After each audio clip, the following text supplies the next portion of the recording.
ప్రధానమంత్రి కర్నూలుకు రానుండడంతో ఇప్పటికే ఏర్పాట్లు పూర్తి చేయడం జరిగింది. రాష్ట్ర ముఖ్యమంత్రి చంద్రబాబు, ప్రధానమంత్రి నరేంద్ర మోదీ జీఎస్టీ పైన ప్రత్యేకంగా ఆంధ్రప్రదేశ్లోనే మొదటిసారిగా భారీ బహిరంగ సభ నిర్వహిస్తున్నారు. అదేవిధంగా కర్నూలుకు సంబంధించి ఎలాంటి వరాలు గుప్పించబోతున్నారు, పరిశ్రమల శాఖ మంత్రి టీజీ భరత్ గారు మనతో ఉన్నారు. ఆయనతో మాట్లాడే ప్రయత్నం చేద్దాం. ప్రధాని, రాష్ట్ర ముఖ్యమంత్రి చంద్రబాబు నాయుడు రేపు జరిగే బహిరంగ సభలో పాల్గొనబోతున్నారు. కర్నూలుకి ఏమైనా హామీలు వచ్చే అవకాశాలు ఉన్నాయి? నరేంద్ర మోడీ గారు మనకి కర్నూలు ప్రాంతంకి రావడం ఆఫ్టర్ 11 years ఆయన ప్రైమ్ మినిస్టర్ అయిన తర్వాత మనకి అదృష్టంగా భావించాలా ప్రతి ఒక్కళ్ళు. ఎందుకంటే ప్రధానమంత్రి అనేవాళ్ళు టోటల్ ఇండియాకి, ఒక కర్నూలు ప్రాంతంకో ఒక స్టేట్కో ఒక టోటల్ ఆల్ స్టేట్స్కి. సో ఆయన ఇంత పెద్ద ఎత్తున బహిరంగ సభకి రావడం లక్షలాది మంది ఎదురు చూస్తున్నారు. ఎందుకంటే ప్రధానమంత్రి గారు ఈ జీఎస్టీ రిఫార్మ్స్ గురించి ఏ రకంగా బెనిఫిట్ అయిందో చెప్పబోతున్నారు. ఫ్యూచర్ ఏమైతే డెవలప్ చేయగలుగుతారో చెప్తారని ఆశిస్తున్నాం. ఎందుకంటే కర్నూలు మీకు అందరికీ తెలుసు 1953 to 56లో క్యాపిటల్ కోల్పోవడం, దాని తర్వాత వేరియస్ కారణాల వల్ల అదొక హిస్టరీ బ్యాక్వర్డ్ రీజన్గా అయిపోయింది మన ఉమ్మడి జిల్లా. సో వాట్ ఎవర్ మనము ప్రేమ అభిమానం చూపించాలా, మనం ఏం చూపించగలుగుతాం మోడీ గారికి? We should show our love and affection by coming in big number. So సార్కి కానీ హ్యాపీగా ఫీల్ అయ్యి ఏదైనా వరాలు ఇచ్చినారనుకోండి, బిఫోర్ మోడీ ఆఫ్టర్ మోడీ అవుతుంది మన కర్నూలు జిల్లా అనమాట. So hopefully we should wait for the best thing. ఎందుకంటే మోడీ గారు, ప్రధానమంత్రి గారు ఆ లెవెల్లో పొజిషన్ ఉండేవాళ్ళు జనరల్గా ఏ ప్రాంతంకి పోయినా వాళ్ళకి హిస్టరీ, డేటా, ఎవరు ఏమి దాని గురించి అన్ని వివరాలు అంతా ఉంటుంది. So you will know the whole history and ground reality తెలుసుకునే దానికి వస్తుంటారు. హెలికాప్టర్లో చూస్తారు, శ్రీశైలం పోతారు, అక్కడ కూడా పెద్ద ఎత్తున అభివృద్ధి చేయబోతున్నారు. మన చంద్రబాబు గారు కూడా ఈ మధ్య కాలంలోనే మన కేబినెట్ నుంచి 5 star హోటల్ కూడా అక్కడ క్లియర్ చేయడం జరిగింది. ఏ రకంగా తిరుమల డెవలప్ అయిందో ఆ రకంగా శ్రీశైలంని కూడా డెవలప్ చేయాలనే ఉద్దేశంతో మన ప్రయత్నం ఉంది, గట్టి ప్రయత్నం ఉంది. అది చంద్రబాబు గారు లాంటి లీడర్షిప్లోనే అది సాధ్యమవుతుంది. ఇంకా మోడీ గారు వచ్చినప్పుడు గ్యారంటీ ఇవన్నీ తెలుసుకుంటారు కాబట్టి ఏదో ఒక వరం ఇస్తారు అనేది అయితే ఆశిస్తున్నాం. మనం కూడా ఆ దేవుణ్ణి ప్రార్థించాలా, ఎందుకంటే పాసిబుల్ ఉంటుందనేది నాకు ఒక నమ్మకం. మీరు ప్రధానంగా విదేశాల్లో పర్యటించడం జరిగింది, పారిశ్రామికవేత్తలను తీసుకొచ్చే ప్రయత్నం జరిగింది. ఇప్పటికే ఇది ఏదైతే ఓరుకల్లు పారిశ్రామిక వాడ ఉందో ఇప్పటికే మీ ప్రభుత్వం ఆధ్వర్యంలో గతంలో 30,000 ఎకరాలు కేటాయించడం జరిగింది. ఇప్పుడు మీరు కృషి ఎలా ఉంది? ఇంకా పరిశ్రమలు ఏమైనా రాబోతున్నాయా? ఇప్పటికే మన ప్రభుత్వం వచ్చిన తర్వాత, ఇండియా వచ్చిన తర్వాత 16 months, less than 16 monthsలో దాదాపు 10,000 కోట్లు పెట్టుబడులు కన్ఫర్మ్ కావడం జరిగింది. వర్క్స్ టేక్ ఆఫ్ కావడం జరిగింది.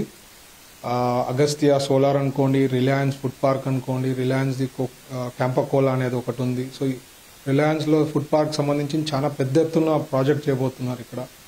ఇవే కాకుండా సెమీ కండక్టర్ది కూడా ఒకటి మనకు క్యాబినెట్ నుంచి క్లియర్ కావడం జరిగింది. అది వన్స్ సెంట్రల్ గవర్నమెంట్లో రెండో వర్షన్ వచ్చిన తర్వాత దానిలో బెనిఫిట్స్ బట్టి వాళ్ళు సెమీ కండక్టర్ది వచ్చేదానికి అవకాశం ఉంది.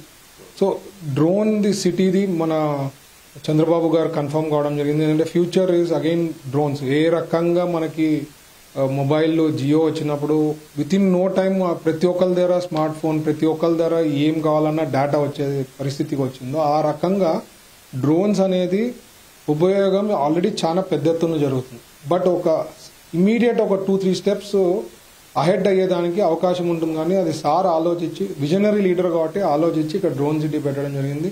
ఇది it will become a hub and spoke model లెక్క వేరే డిస్ట్రిక్ట్స్తో లింకప్ చేసి వేరే ఏరియాస్ని లింకప్ చేయొచ్చు. రేపు ట్రావెల్ కూడా డ్రోన్స్లో ఇక్కడ నుంచి హైదరాబాద్ పోయేదానికి అవకాశం ఉంటుంది, లేకపోతే ఇక్కడ నుంచి హిస్టారికల్ ప్లేసెస్కి పోయేదానికి ఉంటుంది. ఇది కాక మ్యానుఫ్యాక్చరింగ్ యూనిట్స్ వచ్చేదానికి అవకాశం ఉంది. డెలివరీ త్రూ డ్రోన్స్ నుంచి జరిగేదానికి అవకాశం ఉంది. నాకు కూడా పెద్ద ఎత్తున ఒక డ్రోన్ అతను వచ్చి ఎక్స్ప్లెయిన్ చేయడం జరిగింది. ఫుడ్ని కూడా డ్రోన్ నుంచి డెలివరీ చేయాలా, మనం ఫస్ట్ ఉండాలా, విజయవాడలో ప్లాన్ చేయాలా అని చెప్పినారు. Again in Amaravati which is going to be the best capital city in the world, అక్కడ కూడా డ్రోన్ని ఏ రకంగా ఉపయోగించుకోవాలో అది కూడా మ్యాపింగ్ జరుగుతుంది. సో ఓవరాల్ గ్రోత్ అనేది it is going to be a big thing. ఎక్కడి నుంచి అనంతపూర్ నుంచి కర్నూలు వరకు ఇండస్ట్రియల్ కారిడార్ సార్ చెప్తానే ఉన్నారు ఛాన్సాలు. డిఫెన్స్ సెక్టర్ కానీ, సెమీ కండక్టర్ కానీ, స్పేస్ కానీ, ఇవన్నీ కూడా ఆటోమోటివ్ కానీ ఇట్లాంటివన్నీ ప్రాజెక్ట్స్ వచ్చేదానికి అవకాశం ఉంది. ఈ రోజు మీరు ఫొటోస్ తీసి పెట్టుకుంటే నెక్స్ట్ 5 years 6 years లో you'll see lot of changes. అంటే ఆల్రెడీ ఇవన్నీ ప్రాజెక్ట్స్ క్లియర్ అయిన 10,000 కోట్లు ఎప్పుడు లేనిది ఇప్పుడు 10,000 కోట్లు. ఇంకా పైప్ లైన్ లో నాకు తెలిసి ఒక 15,000-20,000 కోట్ల పైన ఉన్నాయి. And future is very bright.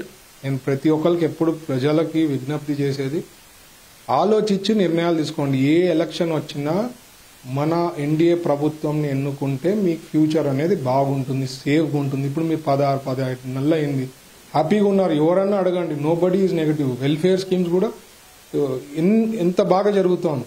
అన్ని ఏమైతే ఇచ్చామో అవన్నీ మాట ఇచ్చిండే అవన్నీ కంప్లీట్ చేస్తున్నాం. ఈ మధ్యనే ఆటోలో వాళ్ళకి అడుగుతాను, నేను ఆటోలో కూడా పోయి అడిగితే they are so happy. So ఎంత ప్రాబ్లమ్స్ ఉన్నా with support with central government, Narendra Modi గారి వాళ్ళ బ్లెస్సింగ్స్ తో, ఇక్కడ మన లీడర్షిప్, చంద్రబాబు గారి లీడర్షిప్, సార్ పైన ఉండే నమ్మకంతో మనకు కూడా ఫైనాన్షియల్ క్రైసిస్ ఉన్నా they are supporting in a big way. So future is very bright. ప్రజలందరూ కూడా, కర్నూలు వాసులు కూడా నమ్మకం పెట్టుకోండి. ఎవరో ఏమో చెప్పేది అయితే డ్రామాలు ఆడుతూ ఏదో చేస్తూ వాళ్ళని నమ్మకుండా ఎవరైతే ప్రజలకి పర్ఫెక్ట్గా చేస్తున్నారో వాళ్ళని ఎప్పుడు ప్లస్ చేస్తూ ఉంటే బాగుంటుంది. మీ ఫ్యూచర్ బాగుంటుంది, మన స్టేట్ ఫ్యూచర్ బాగుంటుంది, మన ఇండియా ఫ్యూచర్ విత్ మోడీ గారి హ్యాండ్స్లో ఇప్పటికే వరల్డ్ ఓవర్ ఆయన అందరూ మెచ్చుకుంటారు. ఫ్యూచర్ విల్ బి బ్రైట్ అండి. Thank you. మీరు వారం పాటు రాత్రి పగలనుకోకుండా బహిరంగ సభకి ఏర్పాట్లు చేస్తున్నారు. బహిరంగ సభకి జన సమీకరణ ఎలా ఉండబోతుంది, ఎలా సక్సెస్ చేయబోతున్నారు బహిరంగ సభకు సంబంధించి? బహిరంగ సభ నరేంద్ర మోడీ గారికి పెద్ద ఫ్యాన్ ఫాలోయింగ్ అండి. కర్నూలులో వెరీ బిగ్ ఫ్యాన్ ఫాలోయింగ్.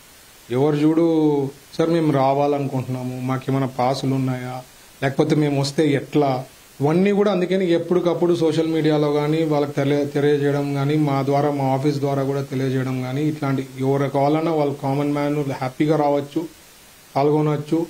పెద్ద ఎత్తున అరేంజ్మెంట్ జరిగినాయి. దాదాపు మీరు చూస్తే ఆ జర్మన్ హ్యాంగర్ దగ్గర ఎక్కడైతే ప్రాంగణంలో 11 రోడ్స్ కనెక్టింగ్ చేసాం. సేఫ్టీ కానీ ఇవి కానీ దాదాపు 2 weeks నుంచి ఫుల్ పర్ఫెక్ట్గా ప్లాన్ కావడం జరిగింది. So everything is perfectly organised. ప్రజలందరూ కూడా waiting to hear from Narendra Modi గారు ఏమేమి చెప్తారు, ఎట్లుంటుంది అనేది ఆశిస్తున్నారు. కాబట్టి అండ్ ఆయనను చూస్తే చాలా అనుకునే వాళ్ళు చాలా మంది ఉన్నారు. సో పెద్ద ఎత్తున తరలి వస్తారని మనం అనుకునేది 2.5-3 lakhs, దానికన్నా ఎక్కువ కూడా రావచ్చు. సో పాయింట్ ఈజ్ ఫెసిలిటీస్, అక్కడ ఉండే ఫెసిలిటీస్ అంతా హ్యాపీగా 3 lakhs ప్లస్ అకామిడేట్ చేసుకునేకి ఆ ఫెసిలిటీస్ అంతా అరేంజ్మెంట్ అయింది. ఈసారి కర్నూలుకు రాబోతున్నాడు. రాయలసీమలో మొదటిసారి పెద్ద బహిరంగ సభ జరగబోతుంది. రాయలసీమకి ఏమన్నా అభివృద్ధికి సంబంధించి ఏమన్నా మీరు ఎలాంటి నివేదికను ఇస్తున్నారు, ఏమన్నా హామీ వచ్చే అవకాశాలు ఉన్నాయా? అంటే ఇప్పుడు మనము లాస్ట్ మంత్ నాకు ఒక ఇండికేషన్ ఉండింది, ఇట్లా నరేంద్ర మోడీ గారు కర్నూలుకి రావచ్చు అని చెప్పి. అప్పుడే సార్కి లెటర్ రాయడం జరిగింది. దాని వివరాలు, దాని గురించి పెద్ద మనం మాట్లాడి కాంట్రవర్సీ చేయకుండా, సబ్జెక్ట్ ఈజ్ వెరీ సింపుల్. సార్కి హిస్టరీ తెలిసి ఉంటుంది. మన కర్నూలు ఏ రకంగా ఉండింది 1953 to 56, దాని తర్వాత ఎట్లా బ్యాక్వర్డ్ అయినాము అన్నీ తెలుసుకొని ఉంటారు. కాబట్టి మనం ఆశించడంలో తప్పులేదు. ప్రతి మనిషికి ఆశ అనేది ఉంటుంది, ఆశించే దాంట్లో తప్పులేదు. బట్ ఆయనకుండే వాట్ ఎవర్ పాసిబిలిటీస్ బట్టి ఆయన డెసిషన్ తీసుకునేదానికి అవకాశం ఉంటుంది. మనం బ్లెస్ చేసుకోవాలా, దేవుణ్ణి ప్రార్థించాలా, ఏదో ఒక వరం మంచిగా ఇస్తే బాగుంటుంది అనుకోవాలా. నరేంద్ర మోడీ గారు కర్నూలుకి వచ్చిపోయిన తర్వాత ముందు ఇట్లుండేది, వచ్చిపోయిన తర్వాత కర్నూలు ఇట్లా మారింది. ఆల్రెడీ పెద్ద ఎత్తున ఇప్పుడు కుప్పర్తికి, ఓరకల్కి దాదాపు 1,000 కోట్ల మనకి డెవలప్మెంట్ కోసం ఇండస్ట్రియల్ పార్కులు సెంట్రల్ గవర్నమెంట్ నుంచి ఫండింగ్ ఇస్తా ఉంది. సో ఇవన్నీ చేస్తూ ఇంకా ఏమన్నా గ్రేట్ పుష్, చంద్రబాబు గారే చాలా సపోర్ట్ చేస్తూ చాలానే కష్టపడుతున్నారు. ఈ ఎక్స్ట్రా పుష్ అనేది అయితే ఇంకా మంచిది. So let us hope for the best అండి. Thank you.